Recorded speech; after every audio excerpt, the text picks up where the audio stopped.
Hello and welcome to episode 222 of Nuggets Dungeon Terrain. This is a follow-up to the modular cave system in episode 221. In this episode I'll be creating some sleeves that fit over the objective room to change it from one adventure to the next. Here's what I mean, let's take a look. Just a reminder that my third Kickstarter campaign has just started. Deep Abandoned is a fantasy-based dungeon crawler for 1 to 4 players. It's miniature and terrain agnostic, so something like this cave build is perfect.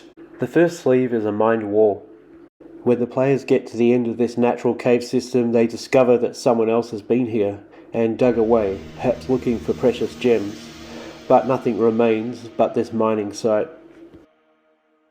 In some of my upcoming videos you'll see that some of the sleeves aren't quite so chunky, but this one's going to be holding a fair bit of weight. The sleeve is 1 centimetre lower on the outside to account for the 1 centimetre base, and it's 1 centimetre cut in this middle section so that it fits over. By the time that it fits on, it's sitting quite snugly and won't move. Here I'm using a hot wire probe to wear away at the edges. This is on the inside of the piece. Just like the outside of the normal cave tiles, I'm going to try and leave the outside of these sleeves to be black and blank to represent the negative space. Just using one tool or one technique makes the pattern a little bit too regular, so to make it look more natural I attack it with this stone as well. You'll notice I use this large brush handle inside the sleeve to stop the foam breaking. In Deep Abandon, having the higher ground gives the players an advantage, so not only will this high ledge be a target, but also this low ledge will also be a preferred location and encourage the players to push into the objective room quickly. I found that propping this piece on top of a blank tile helped keep stability and place it in the right location before I fasten the pins in.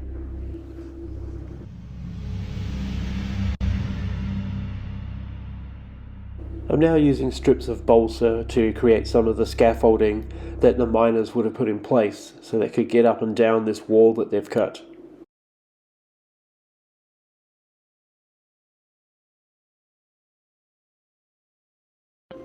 Here I'm using tweezers to put the rungs on the ladder, and a plaster filler to break up these sharp right angles.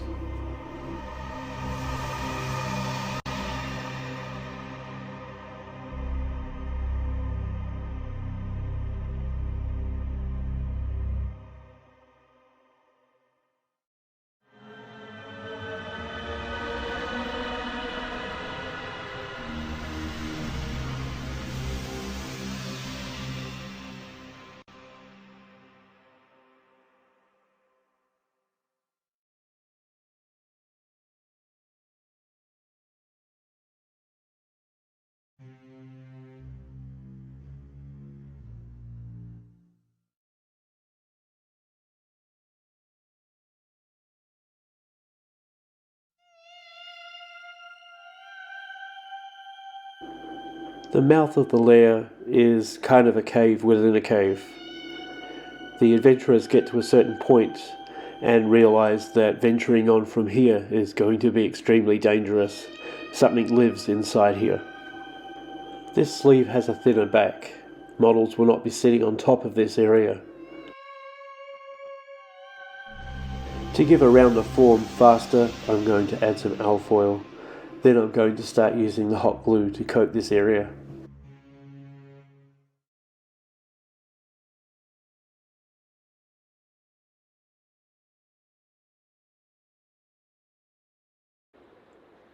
The jutting rocks that look like teeth in the mouth are made from toothpicks and skewers. I've only added this thin piece of plastic to the bottom because I know that heaps of hot glue is going to be joining that to the cave mouth.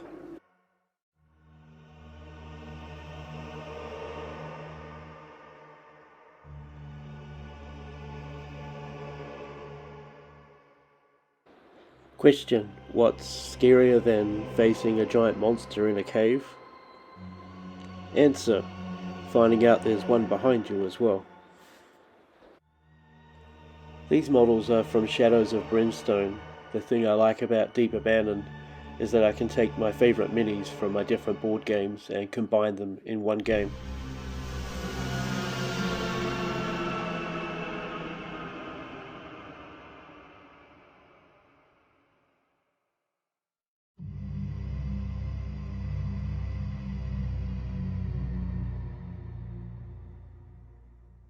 This sleeve is an overhanging wall. The players have a crude ladder that they can use to climb up, but it's quite an uncomfortable climb as the whole wall is covered in web and they don't know what's going to be crawling over them as they do so. All of the sleeves that I'm using are offcuts or waste from other projects. This one's quite clunky, but it's going to be quite handy because I want the players to have a really large area that they can stand on top of. I put this one side on through the hot wire cutter just to take off large chunks, and I'm using the handheld wire cutter just to trim and shape it further.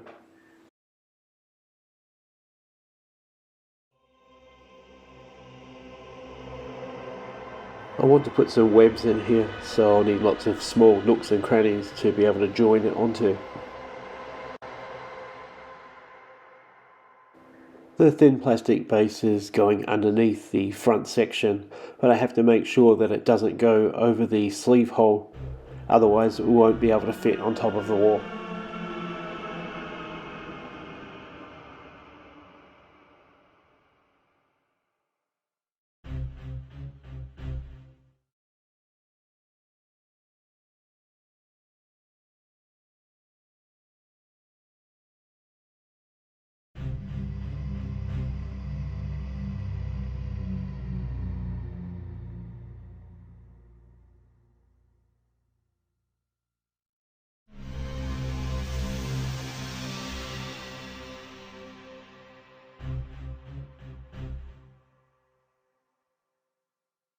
I then use a piece of balsa and some matchsticks to make this ladder.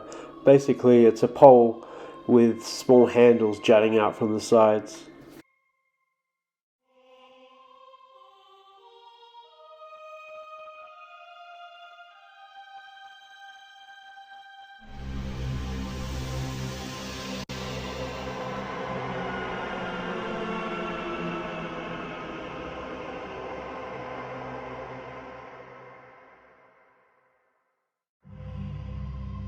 Here's the sleeve before some of the finishing touches are added.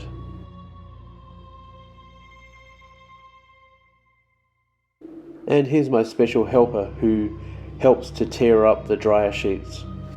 Here is the webbing about halfway through. It was at this point that I took most of it off and started again. But the general idea is to stretch out the dryer sheet and then paste it over using PVA. Here an Oathsworn Paladin overcomes his arachnophobia as he realises a mud monster is on his tail. I've made all of these objective room sleeves with some kind of exit or area that you can climb up from, because it's the last room. I've always wondered in these games whether people adventured all the way back out again. I think it'd be smarter if there was some kind of shortcut or secret passage out of the last room.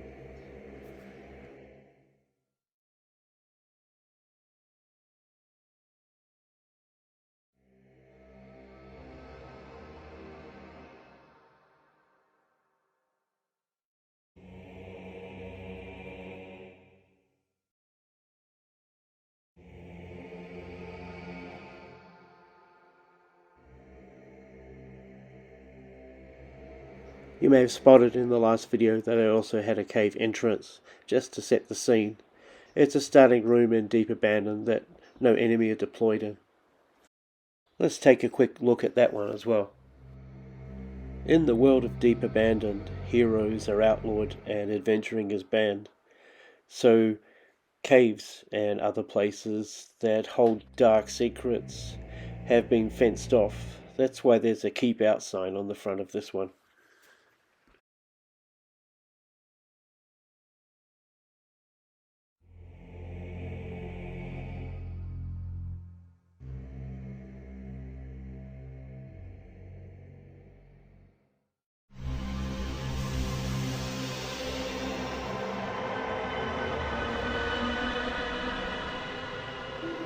Thanks for watching. I have 2 more dungeon systems coming up in the very near future with their own unique sleeves. Don't forget that if you'd like to support the channel and for only 15 New Zealand dollars gain a dungeon crawler, check out the description below.